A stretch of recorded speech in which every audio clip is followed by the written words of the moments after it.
Hi, good morning or good afternoon. Pleasant greetings and compliments of the season to you all.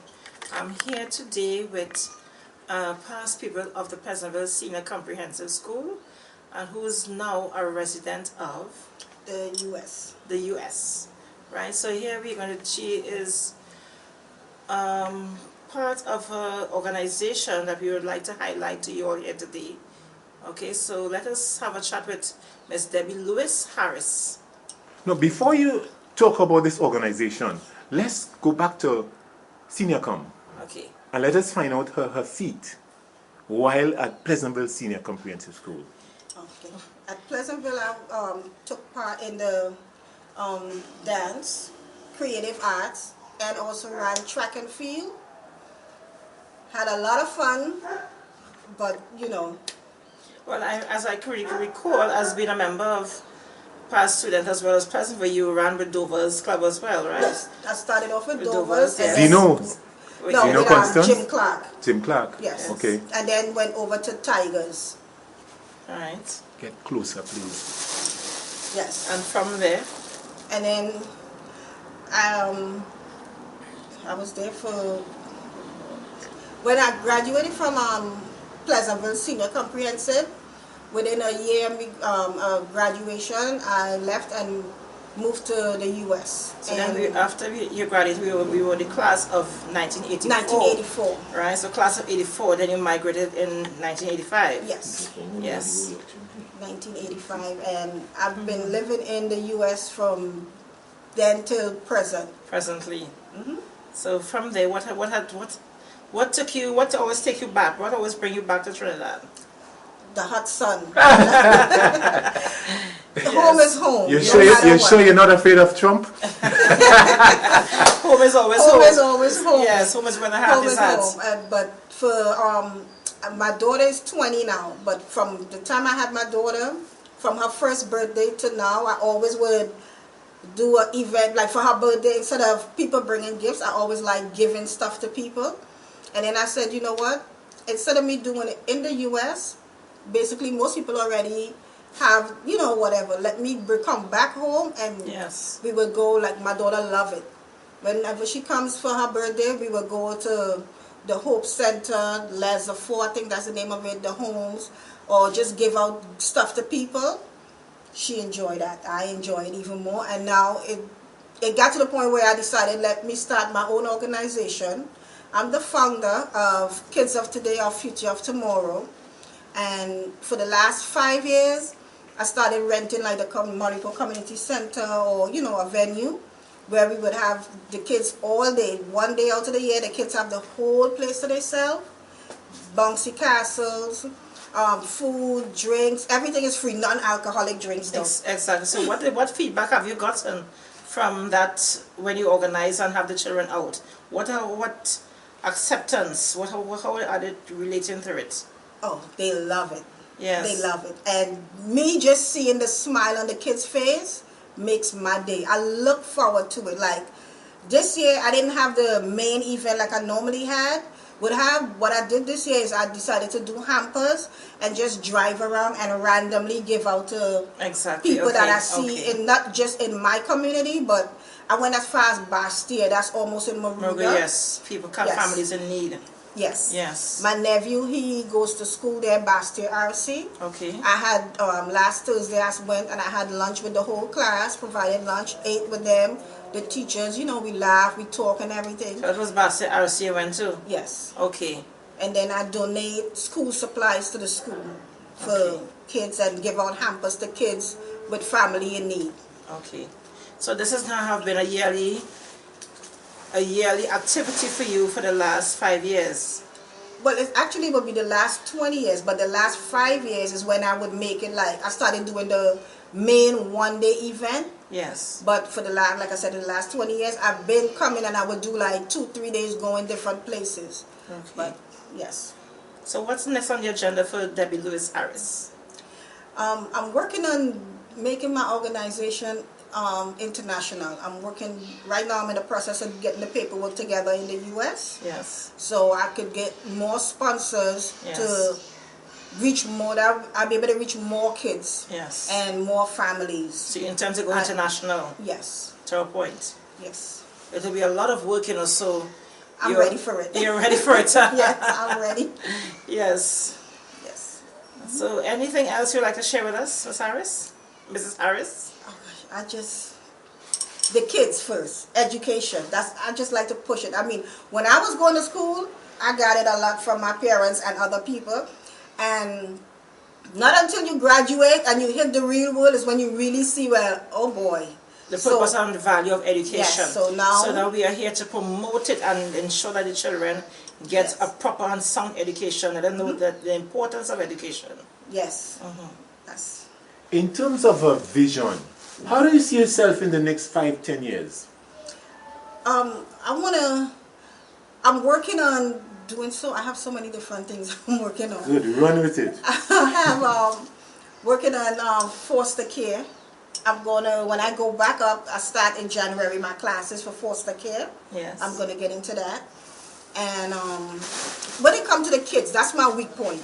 So I try to do a lot for the kids, try to give them, even if I have $1 and I could take 99 cents out of that dollar and give to a child to, for betterment, I have no problem doing it.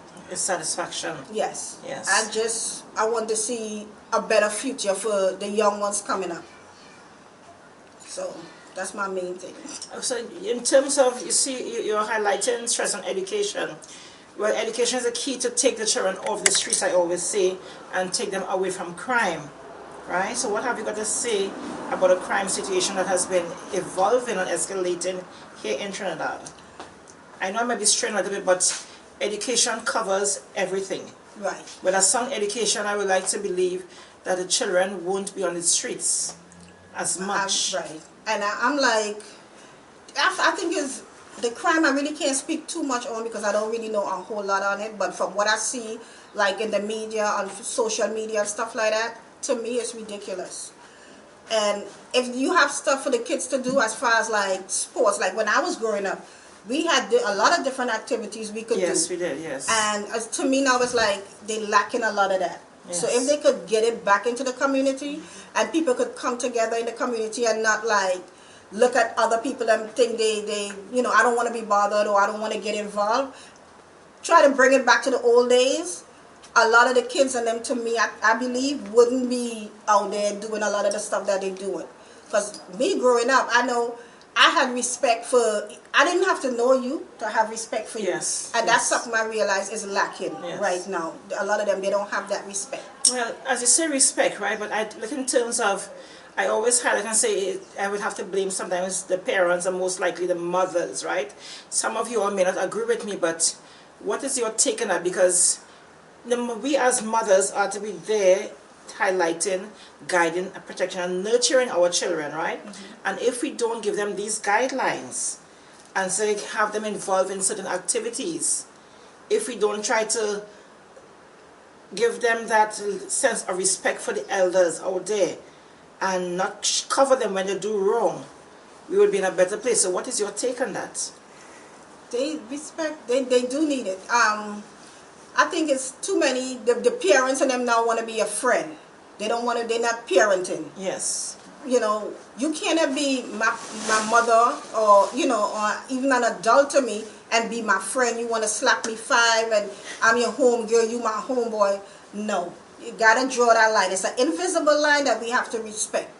You're an adult, you're my mother, you're my aunt, you're my next door neighbor, but at the end of the day, you're an adult, and I'm supposed to give you that respect. Even at my age now, as people that's older than me, and even people that's younger than me, I give them that respect. Yes. And sometimes they look at me and they're looking at me like, why is she telling me thanks or please? Like, it's all about respect. This is how I was brought up, and now you don't really get that from these kids and them. It's like, you literally asking them, you give them something or you take, and you looking at them and they look at you like, what? Yes. So they got to bring it back down. Spare the rod, spoil the child. It starts at a young age, and I always say, you bring up the child the way he should go, so when he gets older, he do not depart from it, right? So you have a 4 or 5 year old, and they accidentally bring home something in a bag that don't belong to that child. From at that age, we know it has to be returned.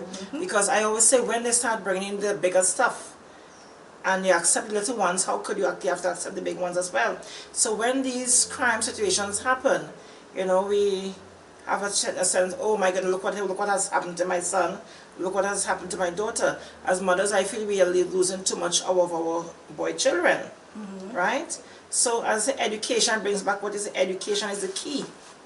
So that is what you do. You're trying to give these children a sound education so that they will be off the streets. Yes, yes. That's why I can't stress education enough. I mean, not just, and they always say, all work and no play make Jack a dull boy.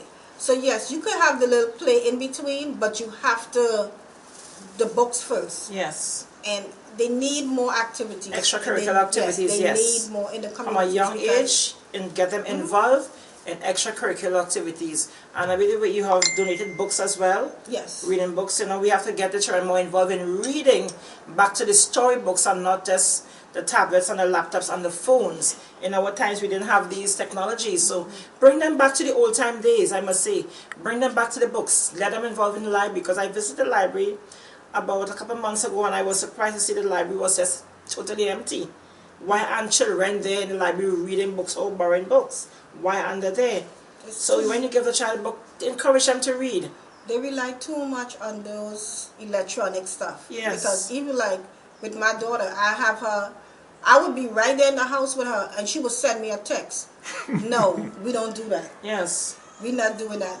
Come walk over to where I'm at or call out to me and we can have a conversation. Yes. Make it more And social. Yes, that's one of the things. They don't know how to interact because they just know send you a text or they call you on FaceTime, but they know how to snap a selfie and, Yes. they know that part. But little simple stuff that, like pitching marble, playing, One of those days, Listen. Skipping a rope. Days, yes. Yes. That's That's why I try to, when I get the kids together, I try to bring, have little stuff so they could interact. A lot of games. I do a lot of, like when I do the event, I have a lot of games. Yes. I even have like the dance companies and stuff where the kids come in. I have who beating drum. I try to bring people in the area to come in and do stuff so the kids that's there could see what's going on and try to get involved in it.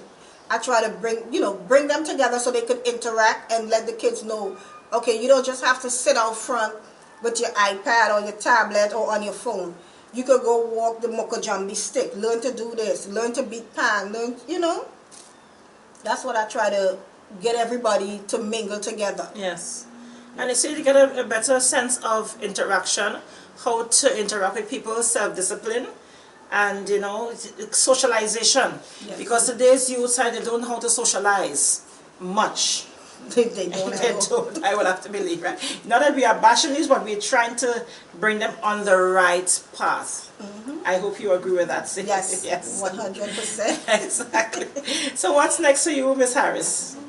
Well, once I get back up, the holidays for the Christmas, the New Year's, once I get that out of the way, I'm going to be moving on to going to school and for the going to the classes, the foster care classes and stuff like that.